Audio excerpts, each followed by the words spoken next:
رضی T V کے معزز دوستو السلام علیکم۔ قرب قیامت کا ایک ایسا خوفناک فتنہ جس فتنے سے حضرت آدم علیہ السلام سے لے کر ہمارے آخری نبی حضرت محمد صلی اللہ علیہ وآلہ وسلم تک ہر نبی نے اپنی اپنی امت کو ڈرایا اور آگاہ کیا ہے۔ فتنہ دجال ایک ایسا فتنہ ہے کہ جب اس فتنے کا ذکر صحابہ کرام کی مجالس میں ہوتا تو صحابہ کرام زاروں قطار رونے لگ جاتے، کیونکہ فتنہ دجال میں ایمان بچانا ناممکن سا ہو جائے گا اور لوگ اللہ تبارک و تعالیٰ کی ذات سے دور ہو کر دجال کو اپنا خدا ماننے لگیں گے اور ہمیشہ ہمیشہ کے لیے جہنمی ہو جائیں گے۔ ارے دوستو، آج کی ویڈیو میں ہم آپ کو بتائیں گے کہ دجال کون ہے اور یہ کس خوفناک جزیرے کے اندر قید ہے، اور جب ایک صحابی نے دجال سے ملاقات کی تو دجال نے ان سے کون کون سی پر اسرار باتیں کیں اور یہ دنیا میں آ کر کس طرح فتنہ و فساد پھیلائے گا۔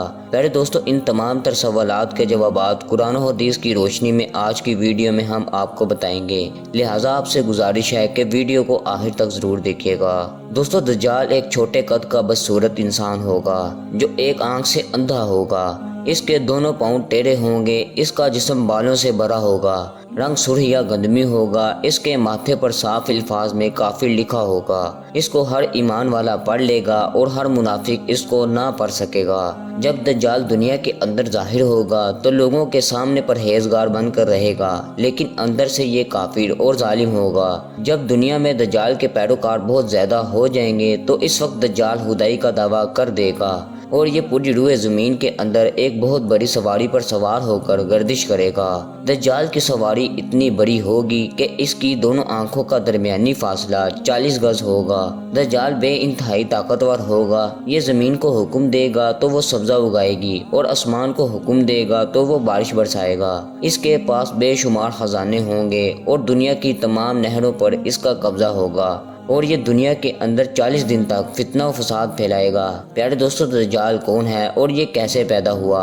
اس کے متعلق مختلف روایات ملتی ہیں۔ ایک روایت کے مطابق دجال حضرت آدم علیہ السلام کے دور سے ہی اس دنیا میں موجود ہے اور یہ قرب قیامت میں ظاہر ہوگا، اور ایک دوسری روایت کے مطابق دجال حضرت سلیمان علیہ السلام کے دور میں جنات اور انسانوں کے میلاب سے پیدا ہوا اور اس کے ماں باپ کو اسی دور میں قتل کر دیا گیا۔ دوستو، مسلم شریف کی حدیث پاک میں آتا ہے کہ ایک مرتبہ حضور اکرم صلی اللہ علیہ وآلہ وسلم نماز کے بعد ممبر پر تشریف لائے اور آپ صلی اللہ علیہ وآلہ وسلم نے لوگوں کو اپنے پاس رکنے کا کہا۔ حضور اکرم صلی اللہ علیہ وآلہ وسلم نے انہیں روک کر ارشاد فرمایا کہ میں نے تم لوگوں کو اس بات کے لیے جمع کیا ہے کہ میں تم لوگوں کو تمیم داری کا قصہ سناؤں۔ تمیم داری نے مجھے ایک قصہ بیان کیا ہے جس کو سن کر میں خوش ہوا اور میں چاہتا ہوں کہ یہ واقعہ میں آپ لوگوں کے ساتھ بیان کروں جس سے دجال کے متعلق میرے بیان کی تصدیق ہو جائے۔ چنانچہ حضور اکرم صلی اللہ علیہ وآلہ وسلم نے ارشاد فرمایا کہ تمیم داری نے مجھے بتایا ایک دن وہ ایک بہت بڑی کشتی پر سوار ہوئے، ان کے ساتھ قبیلہ جذام کے 30 لوگ بھی موجود تھے اور یہ سب سمندر میں سفر کر رہے تھے کہ اچانک ایک سمندری طوفان آ گیا۔ اس سفر کے دوران یہ طوفان 30 دن تک جاری رہا۔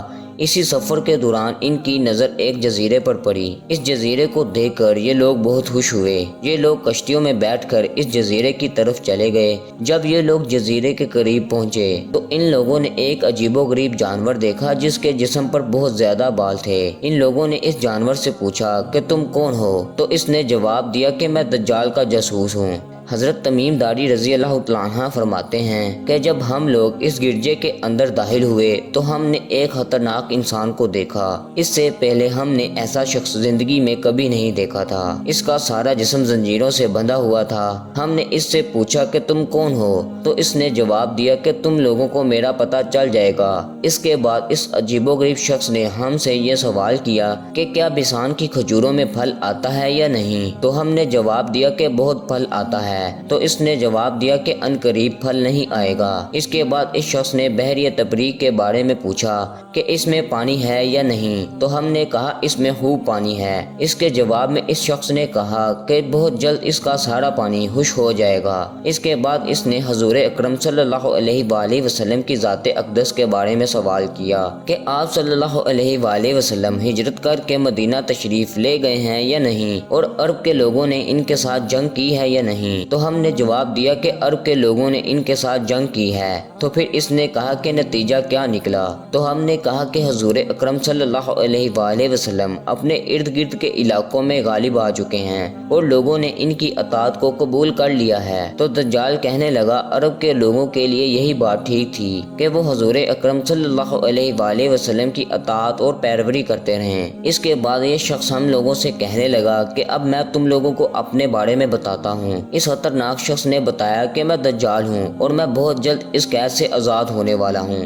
دجال نے کہا میں آزاد ہو کر 40 دن کے اندر اندر پوری دنیا میں تباہی مچا دوں گا۔ پیارے دوستو، اس واقعہ کو بیان کرنے کے بعد حضور اکرم صلی اللہ علیہ وآلہ وسلم نے اپنے عصا مبارک کو منبر پر مارا اور فرمایا کہ یہ وہ مدینہ ہے جس میں دجال داخل نہ ہو سکے گا۔ اور حضور اکرم صلی اللہ علیہ وآلہ وسلم لوگوں سے فرمانے لگے کہ میں تم لوگوں کو یہی بتایا کرتا تھا کہ دجال نہ تو شام کے سمندر میں ہے اور نہ ہی یمن کے سمندر میں، بلکہ وہ مشرق میں ہے۔ اس کے بعد حضور اکرم صلی اللہ علیہ وآلہ وسلم نے مشرق کی طرف اشارہ کرتے ہوئے فرمایا کہ دجال مشرق کے جزیرے میں قید ہے۔ دوستو، حضرت تمیم داری اور ان کے ساتھیوں نے دجال کے ساتھ جس جزیرے پر ملاقات کی تھی، اس جزیرے کے بارے میں آج تک کچھ پتہ نہیں چل سکا، بلکہ تاریخ کے اندر اس جزیرے کے بارے میں بہت سارے دعوے کیے جاتے رہے ہیں۔ کہا جاتا ہے کہ دجال عرب کے اندر سکوتری نامی جزیرے کے اندر قید ہے۔ یہ جزیرہ ملک یمن کا حصہ ہے اور ساحل کے 400 کلومیٹر کے فاصلے پر موجود ہے۔ اس جزیرے پر رہنے والے جانور اور چرند پرند پوری دنیا سے مختلف ہیں۔ دوستو، آخر میں اللہ سے دعا ہے کہ اللہ ہمیں اس دجالی فتنے سے محفوظ فرمائے۔ آمین۔